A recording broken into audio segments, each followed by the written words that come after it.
네, 안녕하십니까. 우리 금요 집회에 오신 여러분들을 주님의 이름으로 환영합니다. 네, 오늘 이렇게 일주일에 삶 동안 바쁘고 힘들게 살아오시다가 이렇게 금요 집회에 모이신 여러분들 진심으로 환영하고요. 비록 저희가 이번 금요 집회부터는 이제 찬양은 하지 못하고 기도는 하지 않고 말씀만 나누는 시간이지만 여러분들 가운데 또 주님께서 말씀하여 주시고 내주시기를 바라면서 이렇게 기도하고 시작하도록 하겠습니다. 사랑과 은혜 하나님, 이렇게 저희가 주일의 일상을 또 열심으로 살아가다가 이 시간 모여서 주님 앞에 어, 기도하면서 말씀 들으면서 우리가 깊은 교제를 나누려고 합니다.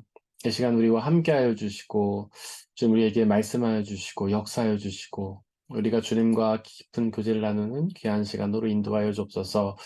하나님, 저희가 비록 이 시간 함께 찬양하지 않고 함께 기도의 시간을 갖지는 않지만 말씀을 통해서 저희를 깨우쳐 주시고 하나님께로 더 가까이 나아가게 하시고 하나님과 깊은 교제가 있게 하여 주셔서 그 말씀의 교제를 통해 저희가 회복되고 주님께로 더 가까이 나아가고 주님 주시는 놀라운 구원의 은혜를 받아 누리는 귀한 시간 인도하여 주옵소서.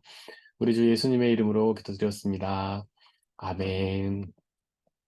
네, 이렇게 12월 한 달간 뭐 여러분 다 아시다시피 저의 뭐 개인적인 사정도 있고 또 다른 사정도 있고 그래서 저희가 이제 금요 집회를 교회에서 한 달 정도 12월 한 달간 하질 않고 이렇게 온라인으로 모여서 하려고 합니다. 근데 이제 온라인으로 하는데 전에는 온라인으로 하면서도 찬양도 하고 기도회도 하고 그렇게 했었는데 이번은 좀 여건이 그렇게 되지 못해서 저희가 이제 찬양은 따로 하지 못하고요. 기도만 하려고 합니다. 여러분들이 그 요즘에는 뭐 유튜브나 이렇게 찬양 집회 이런 것들도 있기 때문에 여러분들이 혹시 괜찮으시면 그런 찬양 집회 시간을 통해서 은혜를 나누시는 것도 괜찮을 것 같고요. 이 시간에는 저희가 말씀의 은혜를 집중해서 나누도록 하겠습니다. 저희가 계속해서 누가복음을 나누고 있는데 저희가 누가복음 2장 13절을 지금 하고 있습니다. 그러면서 이제 요한의 아버지인 사가랴에게 천사가 나타나서 그 자신의 그 요한의 아버지인 사가랴에게 아들을 주시겠다라고 이렇게 수태고지를 하는 장면 저희가 나누고 있습니다. 이 부분에 대해서 좀 여러 주를 나눴었는데 하나님께서 그 사가랴에게 아들을 주시면서 그의 이름을 요한이라고 하라고 이렇게 말씀하십니다. 요한. 요한이란 이름에 대해서 저희가 한 두 주 정도 말씀을 나눴었죠. 비록 이제 한 지난주, 지지난주 그 전에 한 3주쯤 전에 했지만은 여러분들이 좀 기억을 되새겨 보시면 좋을 것 같습니다. 요한이라는 이름의 뜻은 뭐냐면 주님은 은혜로우시다. 그러니까 하나님은 잘 안 써지네. 잠깐만요. 하나님은 은혜로우시다. 라는 이름이라고 말씀을 드렸죠. 하나님은 은혜로우시다. 은혜. 굉장히 이제 은혜라는 단어가 우리 기독교 신앙에서는 굉장히 중요한 단어죠. 우리가 예배를 드리면서도 신앙생활하면서 굉장히 많이 쓰는 단어인데, 그런데 이 단어만큼 우리가 오해하고 있는 것도 정확하게 이해하지 못하는 단어도 없는 것 같습니다. 그러니까 이 은혜라는 단어를 굉장히 많이 쓰지만 사실은 정확하게 알지 못하고 쓰는 단어죠. 이 은혜라는 단어, 요한이라는 이름은 이제 신약 성경에 주로 많이 나옵니다. 요한이라는 이름 제가 저번에도 나왔지만 구약의 발음으로 하면 요하난이라고도 하고 예후하난이라고 하기도 한다고 그랬는데 이 이름은 구약 성경에 많이 나오는 이름이 아니에요. 신약 성경에 많이 나옵니다. 요한이란 이름이 우리가 아는 요한만 해도 여러 명 있죠. 우리 본문에 나오고 있는 세례 요한도 있고 그다음에 요한복음 성경을 기록한 요한이 또 따로 있죠. 그러니까 우리가 요한복음의 저자인 요한과 이 세례 요한은 다른 사람이에요. 그래서 그것을 구분하기 위해 세례 요한이라고 부르고 그 사람은 그냥 사도 요한이라고 부르기도 하죠. 성경에 보면 이제 요한이라는 이름이 붙은 복음서가 여러 개가 있어요. 성경책 여러 개가 있죠. 요한복음도 있고 요한 1, 2, 3서도 있고 요한계시록도 있죠. 근데 이제 우리는 흔히 사도 요한이 요한복음과 요한 1, 2, 3서와 요한계시록을 다 기록했다라고 알고 있지만 그렇지 않다고 말하는 학자들도 되게 많아요. 그러니까 사실은 요한복음에서 요한은 자기가 사도다. 그러니까 예수님의 제자라는 사실을 분명히 밝히고 있지만 요한 1, 2, 3서나 요한계시록의 저자는 자신을 장로 요한이라고 말하거든요. 장로 요한. 물론 이 장로라는 이제 직분이 오늘날 교회도 있죠. 우리는 평신도들 중에서 교회를 대표하고 교회를 운영해 가는 사람들을 장로라고 부르는데, 사실 당시에 그 신약 성경 시대의 장로는 그런 장로가 아닌 조금 다른 의미예요. 신약 성경 시대의 장로는 어떤 분이냐면 목회자들 중에서, 그러니까 당시의 장로는 목회자입니다. 지금 우리는 목사님만 목회자지만 당시에 신약 시대 때는요, 장로도 목회자예요. 그다음에 누가 또 목회자냐면 집사도 목회자입니다. 그리고 목사도 목회자죠. 그래서 그 장로 요한이라고 부르는 사람은 목회자였던, 그러니까 초대교회 목회자였던 요한이었던 거예요. 근데 그 사도 요한이 스스로를 나중에는 장로 요한이라고 불렀는지, 아니면 같은 사람인데, 그러니까 즉 같은 사람인데 그냥 옛날에는 사도라고 했다가 나중에는 장로라고 한 건지, 아니면 다른 사람인 건지 우리는 확실하진 않습니다. 근데 많은 학자들이 요즘에는 서로 다른 사람이라고 얘기해요. 그러니까 요한복음의 저자와 요한 1, 2, 3서 혹은 요한계시록의 저자가 다른 사람이다. 다른 요한이다. 그리고 세례요한도 있고, 그러니까 신약 성경에는 요한이라는 이름이 되게 많이 나옵니다. 이게 굉장히 이제 시사하는 바가 있는 거예요. 아까도 말씀드렸지만 구약에는 요한이란 이름, 비슷한 이름이 예후 하나님이나 뭐 그런 이름인데, 그런 이름이 거의 없어요. 우리가 아는 유명한 사람 중에는 이런 이름이 없습니다. 그런데 신약 성경에는 이 요한이라는 이름이 되게 많이 나온다는 것은 그만큼 중요한 거예요. 우리가 구약의 하나님을 뭐라고 부릅니까? 구약의 하나님 우리가 표현할 때 막 무서운 하나님이시다, 막 이제 전쟁의 하나님이다, 용사의 하나님이다, 이런 표현을 많이 하거든요, 신학적으로. 그러니까 우리가 느낄 때는 뭔가 이렇게 무섭기도 하고 자비도 없으시고 뭔가 잘못했을 때는 막 혼내시고 이런 하나님이라고 흔히 구약의 하나님을 이해한단 말이죠. 무서운 하나님, 막 칼 같은 하나님, 어? 질책하시는 하나님, 용서가 없는 하나님. 근데 우리가 신약의 하나님은 어떤 분이세요? 사랑의 하나님이시고 자비의 하나님, 은혜의 하나님이시죠. 당신의 아들 예수 그리스도를 보내서 우리의 죄를 용서하시는 하나님. 우리는 비록 예수님께 죄를 짓고 하나님께 죄를 짓고 그분을 배반하고 떠났지만 끝까지 우리를 사랑하셔서 당신의 독생자를 우리에게 보내시기까지 하셔서 우리를 구원하시려고 하시는 하나님. 그래서 신약의 하나님은 사랑의 하나님이요 은혜의 하나님이란 말이죠. 이런 하나님 표상이 다르기 때문에 그 어떤 제자들이나 사도들의 이름도 다르게 나타난다라고 우리가 이해할 수 있는 거예요. 그래서 뭐 조금 벗어난 얘기긴 하지만 우리가 요한 얘기를 하고 있긴 하지만 이게 언급이 되었으니까 잠깐만 이야기를 하고 넘어가자면, 그렇다면 구약의 하나님과 신약의 하나님은 다른 하나님이냐, 우리가 이렇게 이해할 수 있겠죠?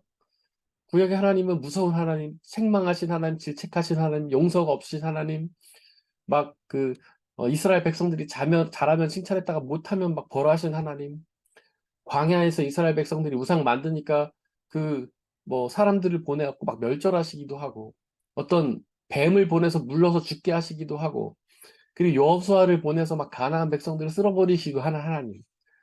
이런 하나님과 신약의 하나님, 우리의 죄인을 다 용서하신 하나님, 끝까지 용서하시되 아들까지 보내신 하나님, 이 하나님이 과연 같은 하나님이냐? 우리는 이런 질문을 할 수가 있죠. 또 신학자 판넨베르크라는 사람은 뭐라고 얘기했냐면, 하나님은 역사의 하나님이다, 이렇게 얘기를 했어요. 역사의 하나님. 이게 무슨 뜻이냐면, 역사라는 것은 시간의 흐름을 갖죠. 이제 하나님이 어떤 시간적 흐름을 가지신다는 거예요. 물론 하나님은 영원하신 분입니다. 영원하다는 뜻은 시간을 초월했다는 분이에요. 하지만 하나님은 시간을 초월해서 존재하시지만 시간 안에서 역사를 하시는 거예요.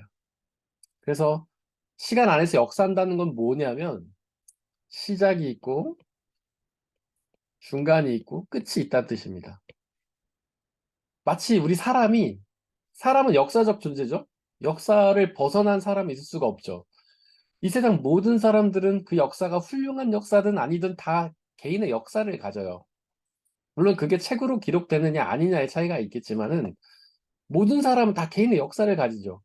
뭐 저 같은 사람은 1978년 5월 27일에 뭐 서울시 강동구 암사동에 태어나가지고 명일동에 태어나서 뭐 초등학교 시절에는 전라북도에 잠깐 살았다가 뭐 초등학교 6학년 때 서울로 와가지고 4학년 때 서울로 와가지고 뭐 중학교는 서대문과 아현동에서 자라고 막 이런 역사가 있잖아요. 학부 때는 서울신대를 나오고 뭐 그다음에 미국에 잠깐 살다가 독일에 와서 석사 박사 과정하고 다름슈타트 중학교를 섬기고 유근정 전도사와 결혼을 해서 아이를 둘 낳았다. 이런 역사가 저에겐 있지 않습니까? 여러분들에게도 다 마치 역사라는 게 존재하죠. 근데 하나님께는 영원한 분이라 이해한 시간을 초월하시지만 그 하나님은 역사 속에서 우리의 시간 속에서 역사를 하신다는 거예요. 그래서 하나님께도 하나님은 물론 시작과 중간과 끝을 초월하시지만 하나님께도 시작이 있어요. 그러니까 하나님께도 시작이 있고 하나님께도 중간이 있고 하나님께도 끝이 있어요. 그러니까 하나님께도 어떤 약간 부족해 보이는 모습도 있고 하나님께도 성숙해 가는 모습이 있다는 거예요. 그게 이제 구약 성경에 나타납니다. 구약 성경에. 그래서 구약의 하나님은 약간은 원초적인 하나님에 가까운 거예요. 그래서 하나님께서 우리를 강하게 다루시고 막 엄하게 다루시고 신약의 하나님이 오면서는 이 하나님의 모습이 점점 아버지와 같이 성장해 가시는 거죠. 근데 여기서 오해하지 말할 게 뭐냐면 아주 중요한 개념인데 하나님이 미성숙했다 성숙해지는 게 아니에요. 하나님은 완전하세요. 하나님 완전히 성숙해요. 누가 미성숙했다 성숙하냐면 우리 인간, 우리 사람들이 미성숙했다 점점 성숙해져 가는 거예요. 특별히 이스라엘 백성들. 이 이스라엘 백성들이 구약 시대 때는 아주 미성숙합니다. 신앙이 너무 어린아이 같아요. 그래가지고 하나님께서 약간 무섭게 하실 수밖에 없는 거예요. 야, 너 그렇게 하면 혼나? 자녀를 키워본 분은 알겠지만 어린애들은요, 대화라는 게 잘 안 됩니다. 설득이 안 돼요. 아무리 논리적으로 설득해도 막 3살짜리, 2살짜리 애한테 앉혀놓고서 야, 너 이렇게 하면 안 돼. 논리적으로 설득해보세요. 걔가 알아듣습니까? 못 알아듣죠. 뭔 말인지 몰라요. 그래서 완전 어린아이들한테는 약간 무섭게 할 수밖에 없어요. 너 그렇게 하면 안 되는 거야. 그다음에 뭔가 잘했을 때는 막 웃으면서 막 간식도 주면서 칭찬해주고 못했을 때는 약간 무섭게 하고. 근데 이 아이들이 성장해 가면 그때부터 대화라는 게 되죠. 중학생쯤만 돼도 뭔가 잘못하면 설득을 하면 되는 거예요. 야, 이건 이렇게 해서 이렇게 하면 안 되는 거야. 네가 이렇게 하면 다른 사람한테 피해를 주지 않겠니? 그다음에 그 아이가 더 성숙한다면은 그때는 뭐 잔소리가 필요 없겠죠. 그냥 사랑의 교주만 남는 거예요. 저라는 아버지나 어머니와 같은 존재는 똑같아요. 하지만 아이들이 성장해 가면서 이 아버지가 아이들을 대하는 모습이 바뀌죠. 아이들이 어릴 때는 좀 무섭기도 하고, 아이들이 성장해 가면 설득도 하고, 사랑도 하고, 이해도 하면서 이렇게 바뀌죠. 그러니까 똑같다는 거예요. 구약에 나타난 하나님은 무서운 하나님이에요. 왜냐하면 이스라엘 백성들이 어리석었기 때문에. 그들이 어린아이와 같았기 때문에. 하나님께서 무슨 설명을 해주셔도 사람들이 이해하지 못했기 때문에. 그들은 그렇게 하나님께서는 그들에게 무섭게 하실 수밖에 없다는 거예요. 근데 그들의 신앙이 좀 더 성장하고 성숙해지면서 하나님께서는 그들에게 엄한 방법이 아니라 사랑의 모습으로 대하셨다는 거죠. 그래서 원래 하나님은요, 사랑이십니다. 원래 하나님은 은혜로우신 분이에요. 그래서 요한일서에서도 얘기하지만 하나님은 사랑이시다. 하나님은 그 사랑으로 존재하시고 사랑으로 모든 일을 하신다고 성경이 말하지 않습니까? 하나님의 이 사랑과 은혜의 본성은 성경 시작부터 끝까지 여전한 겁니다. 다만 그 사랑의 표현 방법이 달라졌을 뿐이에요. 이스라엘이 어리석었을 때, 뭔가 깨닫지 못했을 때는 약간 엄한 방법으로 이스라엘을 가르치신 거고, 그들이 성숙해지고 자라갔을 때는 그냥 대화랑 설득 같은 방법으로 그들에게 사랑을 베푸셨던 거죠. 그래서 하나님은 언제나 사랑스럽고 은혜로우시다. 그래서 요한이란 이름, 하나님은 은혜로우시다라는 이름은요, 굉장히 중요한 이름인 거예요. 하나님의 성품을 가장 잘 드러내주는 이름이 바로 요한이라는 이름입니다. 하나님은 은혜로우시다. 그러니까 이 이름이 단지 하나님의 성품을 잘 드러내기 때문에 훌륭한 이름인 것뿐은 아닙니다. 이 요한이라는 이름, 하나님은 은혜로우시다. 이 이름이 성경 전체의 핵심 단어예요. 이 은혜라는 단어가 복음의 핵심이에요. 복음. 복음이란 말 무슨 뜻인지 아시죠? 유앙겔리온.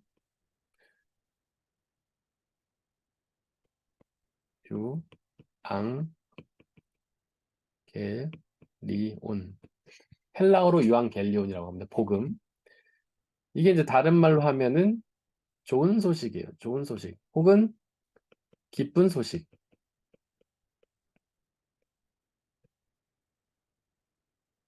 당시에, 그러니까 예수님이 활동하셨던 당시에는 로마가 이스라엘 지배하고 있었죠. 그때는 이 복음이란 단어, 유앙겔리온이란 단어가 어떤 뜻으로 쓰였냐면 승전보였어요. 승전보. 승전보란 말 아시죠? 그러니까 당시 로마는 군사력이 강한 나라였고 계속해서 이웃에 있는 작은 나라를 침범해서 거기를 먹는 나라들이었잖아요. 그래서 로마 사람들에게는 군인이 굉장히 제일 중요한 계급이에요. 전쟁에서 이기는 것이 가장 큰 업적이에요. 그래서 이제 당시 로마는 황제를 투표를 해서 뽑았지 않습니까? 근데 황제가 되기 위한 가장 중요한 조건은 얼마나 많은 땅을 점령했는가입니다. 그래서 황제 후보는 다 군인이에요. 군인 중에서 많은 땅을 점령한 사람들이 이제 황제가 되는 거예요. 우리가 성경에 나오는 그 본디오 빌라도 총독 있죠? 빌라도. 이 총독들이 바로 황제 후보들입니다. 총독이라는 사람들이 뭐 하냐면 이제 군대의 지도자죠. 어떤 뭐 사단이나 뭐 이런 지도자인데 그 사람들이 어디를 가서 이제 그 땅을 점령해요. 그리고 거길 다스려요. 다스리면서 이 사람 총독의 역할을 하는 거죠. 근데 이렇게 하면서 영토를 점점 넓혀가면 이 사람은 굉장히 큰 황제의 후보가 되는 겁니다. 이게 그때 이 사람이 이제 어디론가 가가지고 전쟁을 일으킬 거 아닙니까? 근데 총독들은 다 이제 장막에 보통 있고 작전 지시를 하고 밑에 부하들이 가서 싸우죠. 그러면 이제 이겼어요. 그러면 이 사람이 말을 막 따그닥따그닥 타고 와가지고 총독에게 이야기했죠. 총독님, 총독님, 저희가 이겼습니다. 이 승전보. 이게 바로 유앙겔리온이었던 겁니다. 복음이었어요. 그러니까 뭔가 패배하고 있는 상황이 아니라 승리하고 있는 거예요. 아주 참된 기쁨. 근데 이것을 성경이 받아들였습니다. 그래서 복음이라는 말을 성경에 쓰기 시작해요. 특히 복음은 어떤 거냐면 예수님에 관한 소식이죠. 예수님. 예수님에 관한 소식 중에 어떤 거냐면 예수님께서 십자가의 죽으심과 부활로써 우리를 죄에서부터 건져서 영원한 생명을 주신다. 이것이 복음이에요. 어떤 분들은 이제 복음하면 성경 전체를 다 복음이라고 생각하는 분도 있는데 그렇지 않습니다. 복음은 특별히 성경 말씀들 중에서 예수님에 관한 말씀만을 복음이라고 해요. 왜냐하면 그 복음이 예수님께서 이 땅에 오셔서 원래 하나님의 아들이셨지만 이 땅에 오셔서 죄인인 우리를 위해 죽어주시고 죽으심으로 우리의 죄를 사하시고 부활하셔서 우리의 구원을 이루셨기 때문에 그리고 그것으로 인해서 우리를 구원하셨다는 참된 기쁨의 소식이기 때문에 너무 좋은 소식이기 때문에 그것이 복음인 겁니다. 네. 이 복음의 핵심 제가 방금 말씀드렸죠. 예수님이 죽으심으로 우리의 죄를 용서하시고 부활하심으로 우리의 영원한 생명을 주셨다. 근데 이것이 어떤 노력과 성과가 필요 없다는 거예요. 구원이라는 죄사함과 구원이라는 선물을 얻는데 우리의 노력과 성과가 필요 없다는 거예요. 무엇이 필요하냐면 하나님의 은혜가 필요한 겁니다. 은혜. 은혜로 주시는 겁니다. 은혜. 헬라어로 하면은 카리스죠. 이게 원래 이 말의 뜻은 뭐냐면 선물이란 뜻이에요. 선물. 이 예수님의 죽으심과 부활로 우리의 죄를 사하시고 우리를 구원하셔서 영원한 생명을 주셨다는 것이 은혜, 선물이라는 겁니다. 선물. 선물의 특징은요. 어떤 노력과 성과가 필요 없다는 거예요.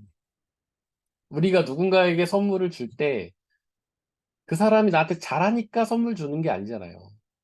뭔가를 잃었으니까 선물 주지 않잖아요. 선물을 주면서 야 그거 10,000원만 줘 이러지 않잖아요. 그냥 주는 거죠. 그냥. 저 사람이 좋으니까 그냥 주는 거죠. 그게 선물 아닙니까? 예수님께서 우리의 죄를 사하시고 우리를 구원하신 게 선물이라는 거예요. 그냥 우리가 좋아서 공짜로 주시는 겁니다. 그 어떤 대가가 필요 없어요. 하나님께서 우리한테 구원 선물 주시면서 야, 너 헌금해 라고 하지 않으신다는 거예요. 하나님께서 그걸 우리에게 주시면서 너 봉사해 라고 하지 않으신다는 거예요. 하나님께서 그걸 우리에게 주시면서 야, 너 전도 10,000명만 해. 그러지 않으신다는 거죠. 아무런 대가가 없어요. 그냥 우리가 하나님을 사랑하기만 하면, 하나님을 의지하기만 하면 주시는 거예요. 은혜를 얻기 위해서 필요한 거는 믿음이죠. 우리가 믿음을 참 어렵게 생각합니다. 믿음이 뭡니까? 믿음은요, 저는 그렇게 많이 비교해요. 우리 요한일서에 보면은 하나님과의 친교라고 표현을 해요. 믿음을. 친교. 다른 말로 하면 사귐. 이거를 이제 코이노니아라고 하거든요. 코이노니아. 저는 이걸 뭘로 표현하냐면 연애로 표현해요. 연애. 하나님을 믿는다는 건요. 하나님과 연애하는 거예요. 하나님을 사랑하는 거예요. 우리가 연애에 뭐 조건이 있습니까? 물론 조건 가지고 만난 사람도 있지만 그런 만남 오래 못 가죠. 연애라는 것은 무조건적인 사랑이에요. 그 사람 그냥 좋은 거예요. 그냥 좋아해서 만나는 거예요. 물론 뭐 그 사람이 차가 뭐가 있냐, 직업이 뭐냐, 지갑이 어떠냐, 뭐 집안은 어떠냐 따진 사람도 있지만 그건 진정한 사랑이라 할 수 없죠. 그거는 뭐 계약 만남이라고 해야 될까? 계약 결혼이라고 해야 될까요? 근데 진정한 사랑은요, 그런 게 필요 없어요. 그냥 그 사람이니까 좋은 거죠. 그 다음에 성경은 또 뭐라고 얘기하냐면 어린아이와 다른 말로 하면 자녀와 부모 사이의 사랑으로 이야기를 합니다. 부모의 사랑. 그래서 예수님께서도 우리에게 그런 말씀 하시잖아요. 너희가 어린아이와 같지 않으면 하나님 나라에 들어가지 못한다. 그게 뭐냐면 너네가 나를 마치 부모로 생각하는 아이가 부모를 생각하듯이 부모로 생각해야만 구원을 얻을 수 있다 이런 뜻이에요. 어린아이가 부모를 어떻게 생각합니까? 어린아이들의 특징은요.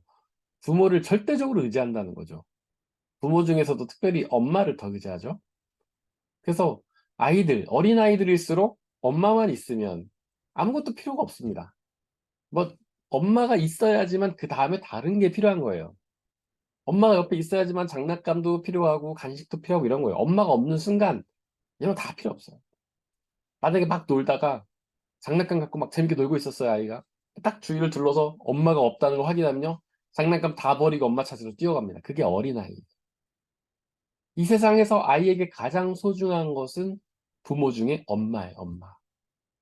네, 저희가 이제 가족들이, 우리 딸이 지금 재활병원에 보덴지에 가 있는 바람에 엄마가 거의 가 있잖아요? 근데 아들이 지금 일주일 이상, 뭐 딸이 이제 수술해 있는 기간까지 치면 벌써 한 2주 이상, 3주 가까이 막 집에 있는데 옛날에 우리 예언이가 아니에요. 너무 집에서 조용하고 애가 힘이 별로, 엄마가 이런 얘기 들으면 속상해 할 수도 있는데 옛날에는 뭐 그냥 뭐 해도 재밌어하고 애가 맨날 집에서 막 장난도 많이 치고 막 춤도 많이 추고 이랬거든요. 지금은 내가 조용해요, 애가.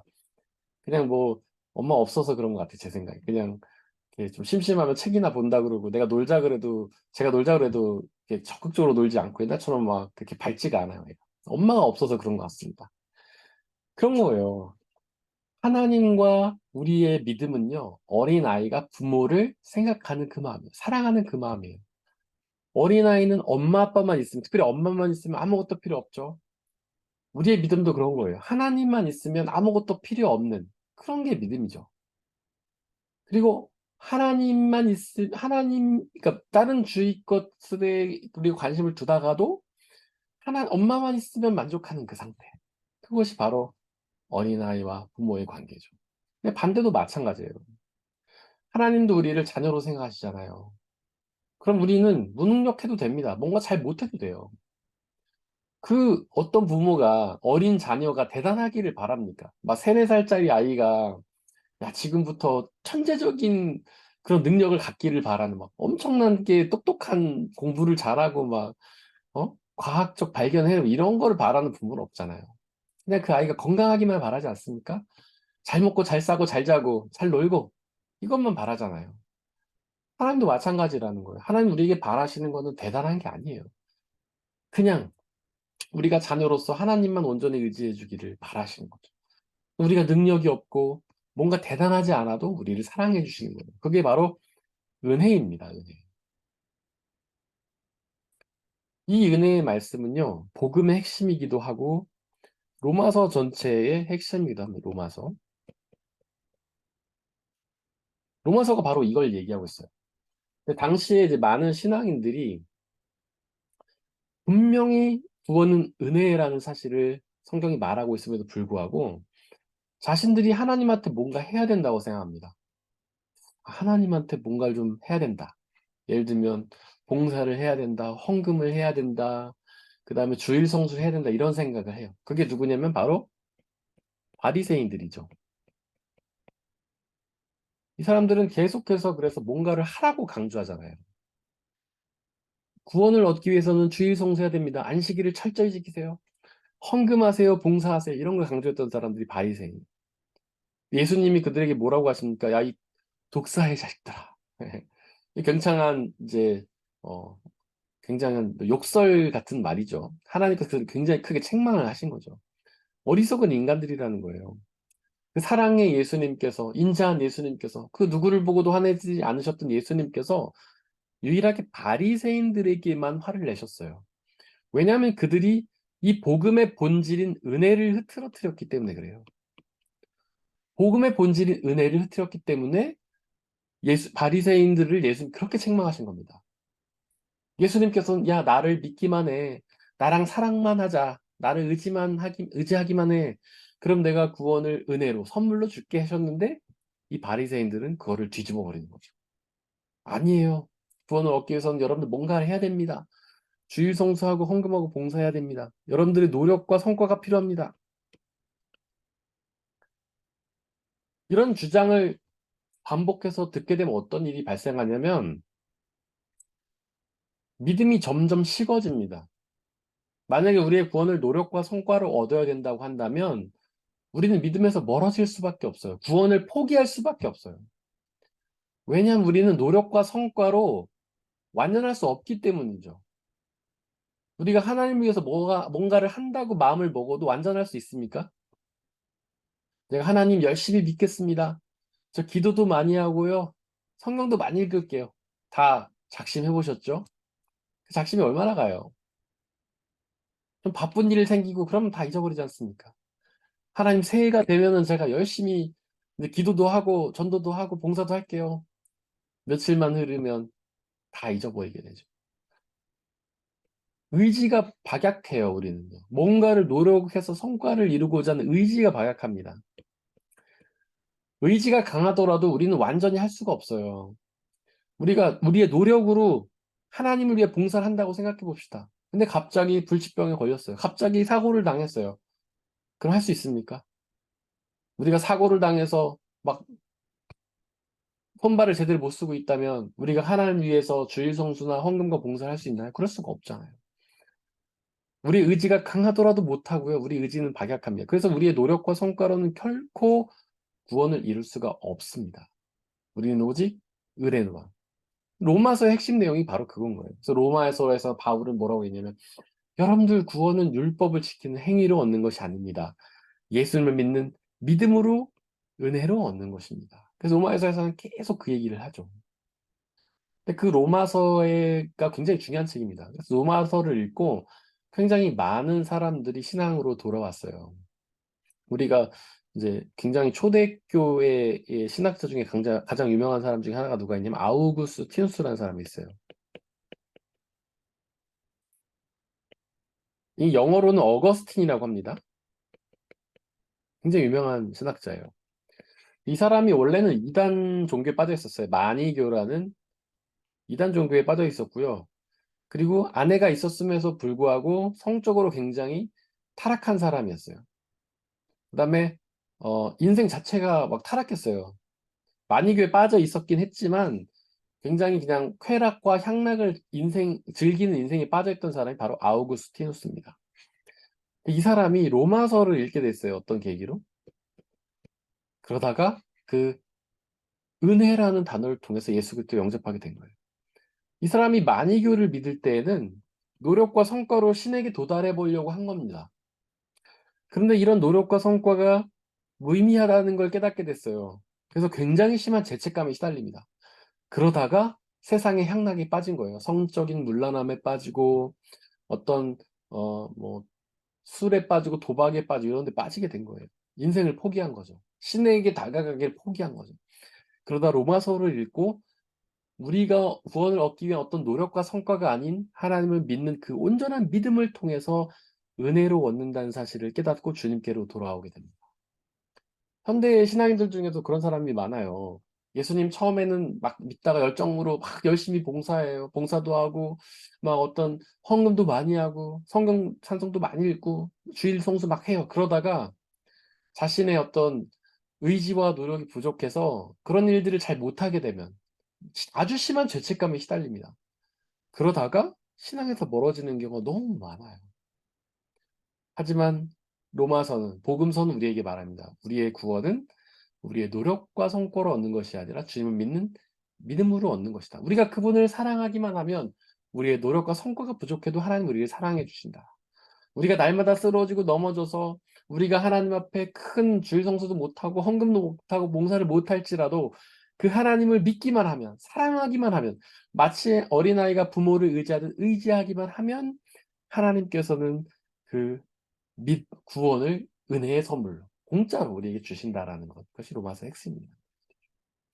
혹시 여러분들도 그러실지 모르겠습니다. 하나님 앞에 늘 죄송한 마음, 주일도 잘 못 지키고 봉사도 많이 못하고 헌금도 별로 못하고 선도도 못하고 이래서 하나님 앞에 늘 죄책감이 있을지 모르겠어요.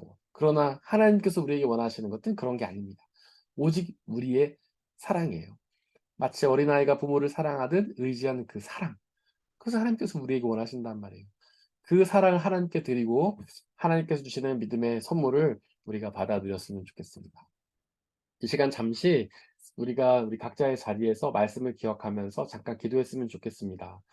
하나님, 구원은 오직 우리의 노력과 성과가 아닌 예수 그리스도를 믿는 믿음, 마치 아이가 부모를 사랑하듯 온전히 의지하고 사랑하는 그 사랑하는 마음, 그 하나로 얻는 것이니 우리에게 그 사랑하는 마음을 주시고 그 사랑으로 인해서 하나님이 주시는 그 구원의 선물을, 구원의 은혜를 받아 누리게 해 주옵소서. 이 시간 잠시 기도하겠습니다.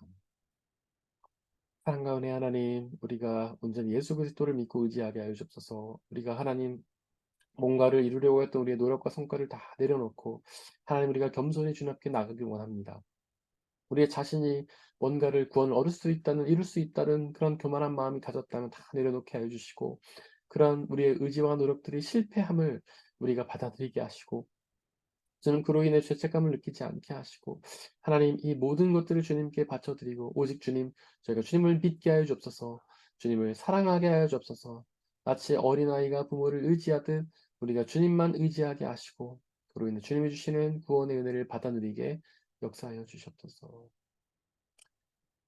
사랑과 은혜의 하나님, 이 귀한 금요일 저녁 시간에 주님 앞에 모여 말씀을 나누었습니다. 하나님, 구원은 우리의 노력과 성과가 아닌 주님을 사랑하는 믿음으로 마치 아이가 부모를 의지하는 그런 의지함으로 받아들인다는 사실을 알게 되었습니다.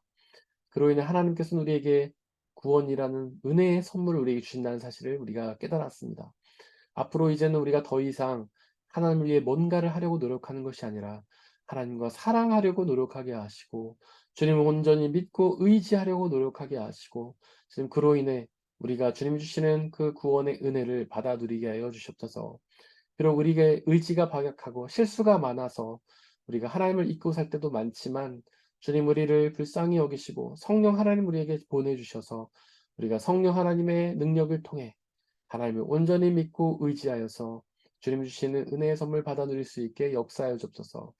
하나님 이제 말씀을 마치고 이제 세상으로 나아가는 우리 영혼들을 축복하여 주시고 바로 그곳에서 하나님 온전히 믿고 의지하게 하시고 그로 인해 구원의 은혜를 받아 누리는 우리가 되게 하여 주옵소서. 하나님 감사합니다. 우리 주 예수 그리스도의 이름으로 기도드렸습니다. 아멘. 좋은 밤 되십시오. 이제 줌을 종료하겠습니다.